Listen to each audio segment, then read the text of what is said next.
General Ayub Khan से लेकर general Ziaul हक तक जालब की जिद्दोजहद की दास्तान एक नहीं कई दास्तानें हैं। इन कहानियों में दारुल हसन के नौहे भी हैं और शेर सोहर की जमजम भी है। कायदे तन्हाई का सन्नाटा भी है और जोरे कलम का फराका भी है। अवामी हकूक की बातें भी हैं और जर्नैलों की बातें भी। पिछले पैर की यादें भी हैं और दीदा दिल की फरियादें भी। गर्ज जुल्फ व जंजीर के रिश्ते और जख्म व मर्म के नाते जालब की दास्तान के पहले स्कूल की यादें। फूल की पत्ती और हीरे के जिगर का अमेठा उसकी मुतरन्नम शायरी से आफशा हो गया। जालब ने अपने गिरेबां के चाँद से आज़ादी का प्रेरा बनाया और आखिरी सांस तक इसे लहराता रहा। उसकी आवाज़ कभी शहनाई बनी तो कभी तलवार। उसने जनरल अयूब खान से एक तवील जंग, एक कामयाब जंग लड़ी। यहाँ मैं वो वाक़या मैंने बयान किया है जो लाहौर में माल रोड पर, लेकिन मैं देखा नहीं, सुना था कि अयूब खान के खिलाफ जब तहरीक चल रही थी और मजमा माल रोड से जाना चाहता था पंजाब असेंबली, तो फौज का आखिरी हरबा होता है जर्नैलों का, जैसे सियासी तौर पर उनका आखिरी हरबा होता है कि किसी मुल्क से जंग छेड़ो या अपने ही मुल्क में दहशतगर्दी शुरू करा। इस तरह किसी जुलूस को रोकने के लिए उनका आखिरी हरबा होता है रहते बिछा दो कि जो इसको क्रॉस करे उसको गोली मार दो। वो रहते बिछा दी गई, किसी की जरूरत नहीं, इंफरादी तौर पर कोई गोली नहीं करता। आप एक जुलूस में जा रहे हैं, गोली चलती है तो बेशक लग जाए, लेकिन इंफरादी तौर पर पेश करना कि लोग मुझे गोली मारो, ये काम नहीं होता।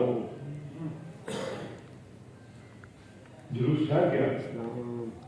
मैं पहले एक दूसरे साहब का तारफ करवा दूं, वो थे मलिक हामिद सरफराज। मलिक हामिद सरफराज का ताल्लुक हुसैन सिंह सोहरवर्दी की जमात अवामी लीग से था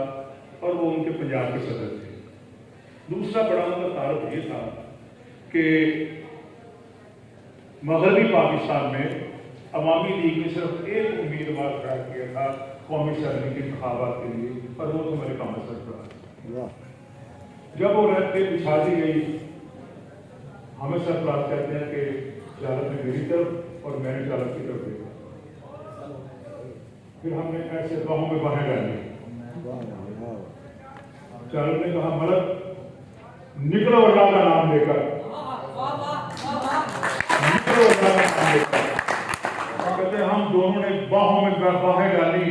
मलिक हामिद सरफराज और हबीब जालब ने, और बखुदा उस रास्ते को क्रॉस कर गया। उसको क्रॉस भी किया और फौजी गाड़ी में जाकर बैठ गए।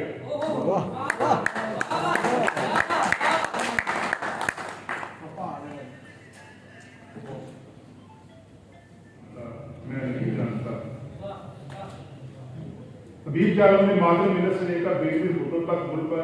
पर मुसलत आइन शिकन ताले आजमा चरदारों को फकीर, ये लफ्ज में दोबारा बोलूंगा, मुल्क पर मुसलत आइन शिकन ताले आजमा चरदारों को फकीर और रुसवा किया। वाह वाह वाह, ये जालब का फलसफा था। वो कहते हैं इनसे जंग तो करते रहे हैं लोग, इनसे जंग जारी है, कर रहा हूं, लेकिन इनको हकीर करना है, इनको रुसवा करना है। ये भी जद्दोजहद का हिस्सा है। मादर मिलत की जमहूरी जद्दोजहद ने साबित किया कि औरत मर्द से किसी भी सियासी जद्दोजहद में कम नहीं। और ये हमारी तारीख का हिस्सा है कि जनरल अयूब खान और जनरल ज़ियाउल हक को ललकारने वाली क़यादत औरतों की ही। जालब मादर मिलत की जद्दोजहद का ऐसा अंसर था जिसने पाकिस्तान में जमहूरी कदरों की हुर्मत के लिए, जिसको ढाका की गलियों में जूते पड़े,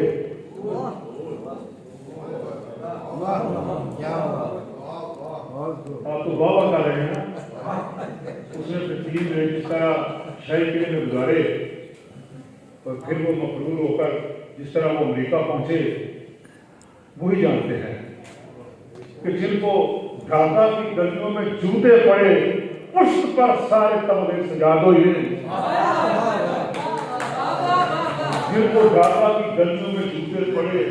پشت پر سارے تمغے سجا دو انہیں ایک حرف غلط ہے مٹا دو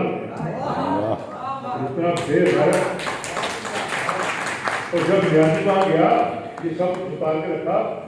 تو اتنا بے غیرت انسان تھا جنرل اروڑا کو ٹی شرٹ سلا رہا تھا جنرل اروڑا کو ٹی شرٹ سلا رہا تھا اور تم مر کے نہیں گئے بے ہوش تو نہیں ہو گئے کچھ نہیں کر سکتے خودکشی کر سکتے دیواروں تمہارے پاس تم نے سوچا خودکشی کر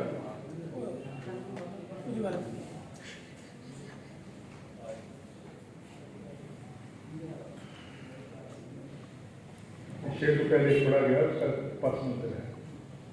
تم سے پہلے وہ جو جالب کی شاعری میں ایک بات ہے لفظ ایک شخص جالب کی شاعری میں بہت آتا ہے کیوں کہا کبھی غور کرنا اس نے لکھا بھی ہے کہ جالب کی شاعری میں ایک شخص یہ بہت استعمال ہوتا ہے تم سے پہلے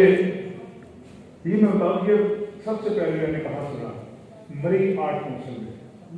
جو لوگ اس وقت مری جاتے تھے تو آرٹ کونسل بہت خوبصورت ہوتی تھی وہاں پر فیض صاحب کی صدارت تھی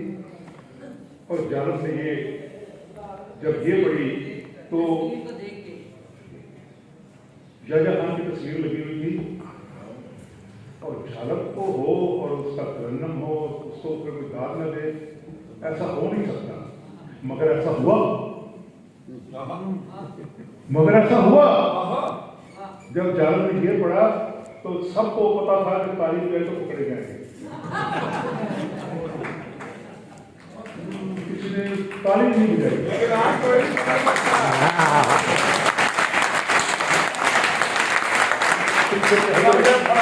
اور اشارہ تو یحییٰ خان کی تصویر کی طرف تم سے پہلے وہ جو شخص یہاں تک ترسی تھا اس کو بھی اپنے خدا ہونے میں کتنا ہی تھا کوئی ٹھہرا اپنے لوگوں کے مقابل تو بتاؤ وہاں ہے بہت ناز اپنے پہنچا تعلیم نہیں ہوتی ہم نے کہا یار یہ کیا پھر جالب صاحب کو بہت عزت کے ساتھ لے کے پیر بنا کے نام ساتھ وہاں پر مار کے چھوٹا سا ویسٹرن اسٹائل کا بہت خوبصورت سا ریسٹورینٹ ہے ڈی کارٹس پھر ہم لوگ کو ڈی کارٹس لے کے آئے اور میں نے یقین کرے پہلی بار جو کافی پی ہے زندگی میں وہ وہاں ڈی کارٹ سے پی وہ بڑا پیارا سا ریسٹورینٹ ہے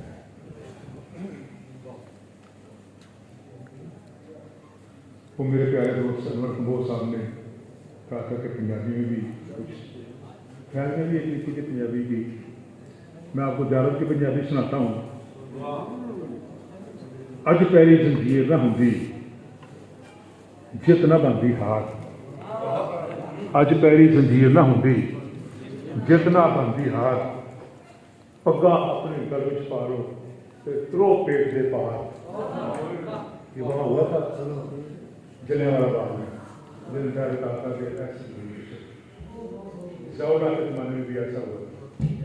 ابھی لاہور میں بھی ایسا ہوا چند دن پہلے ایسا ہی ہے ایسے ان کو سڑک پہ لٹا کے وہ جلیانوالہ باغ کی طرح وہ زیادہ 14 میں بھی ہوا ہے پگا اپنے گل وچ پارو تے ترو پیٹ دے پار چڑھ جاوے تے مشکل نہیں دی بوٹاں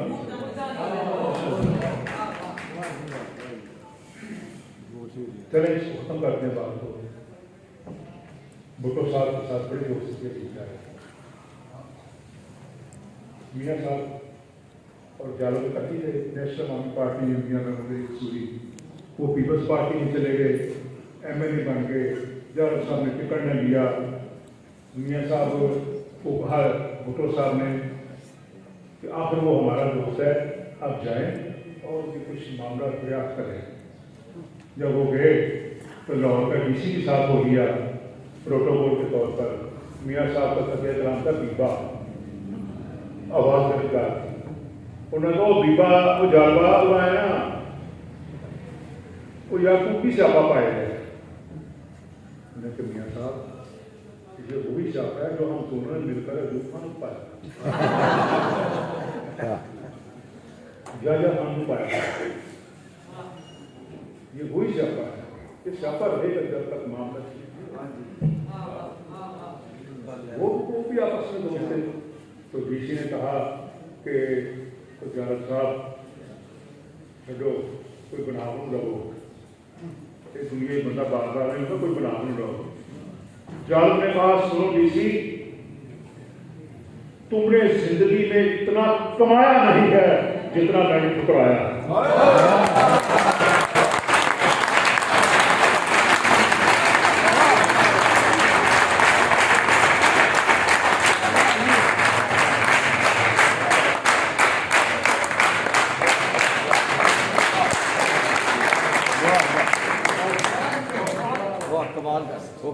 बहुत खूब जनाब सलमान खोखर साहब